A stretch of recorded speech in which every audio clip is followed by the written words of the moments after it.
تامین زمین‌های کرم و باغ‌های ناحیه اشت با آب فلزی از فعالیت پایگاه‌های آبکشی وابسته بوده در منطقه دوستی با ساختن چاه‌های عمودی در زمین‌های نو، سبزیجات و زراعتی کشاورزی کش کرده می‌شود.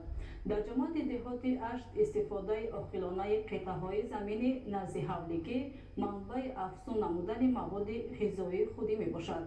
گزارش رفزلی رحمان و الیاس باباجان.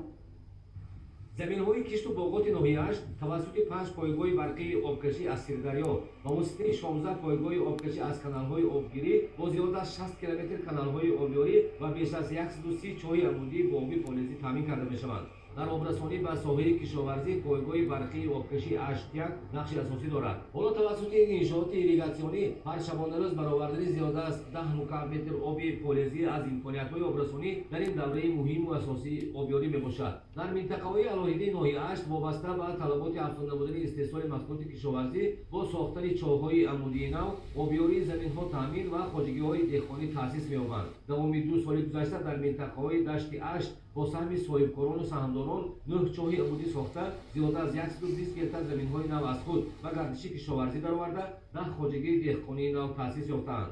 خواجگی دهقانی بهروز در موضع دوستی جماعت دهاتی اشت با ساختن چاه عمودی تشکیل گردیده زمین‌های سنگلاخ و بیکار خوابیده از خود با وارد خاک بیگانه، پاروی محلی و نوری طبیعی طرف اشت زمین‌ها حاصلخیز شده به موضع استحصال فراوان انواع محصولات کشاورزی تبدیل یافته‌اند. در این موضع باغ بنیاد شده زمین‌های خواجگی در کشت تیره‌ماهی و بهاری غله، سبزیجات، پیاز غذایی و تخمی، پالزی‌ها، تربوز و کدو، لوبیاگی‌ها آفتابپرست حاصل دلخواه و فراوان می‌دهند. عین حال جمع‌آوری حاصل وسعت داشته در زمین‌های خالی شده در کشت تکراری لوبیاگی‌ها نشوونما می‌یابند و انواع دیگری زراعت کشت کرده می‌شوند.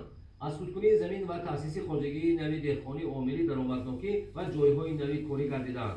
میراب و متخصصان و کشاورزان و طور دائمی با خواجگی همکاری داشته بیش از 50 نفر زنان و دختران محلی در کارهای پرورش زراعت و حاصلخورداری اشتراک می‌نمایند.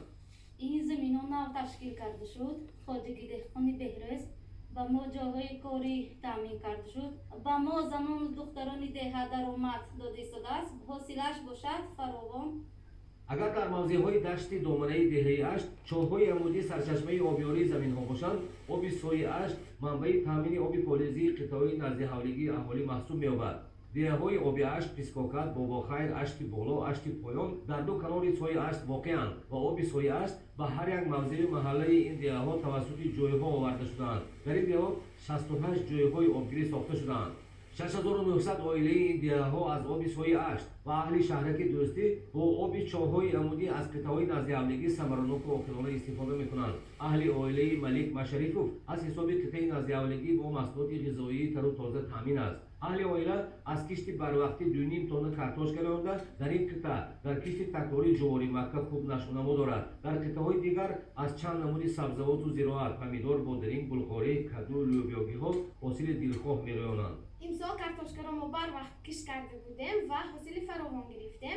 به جای آن باشد جواری مکه کشتیم. در گشی زمین ما باشد بادرینگ، پمیدور، جواری مکه، بلغاری، سبزی، پیاز، کدو و غیره ها کشت کردیم. در عائله میرزعلی در شهرک دوستی اوید به پرورش سبزیجات خصوصا پمیدور و بلغاری ساتکینای میرزعلی و تجربه دارد. این اصول کاری وی را اهل عائله استفاده میبرند و از قطعه نزد حولگی حاصل خوش‌صفت سبزیجات میگیرند. در دهه‌های جماعت دهاتی اشت ناحیه اشت از 800 گکتار قطعه‌های نزد حولگی تقریبا 350 گکتار از زمین‌های کارم بودند. اهل دهات با رویاندن دو سه حاصل با غذای استحصال خودی اهل عائله را تامین و بازار را فراهم می‌نمایند.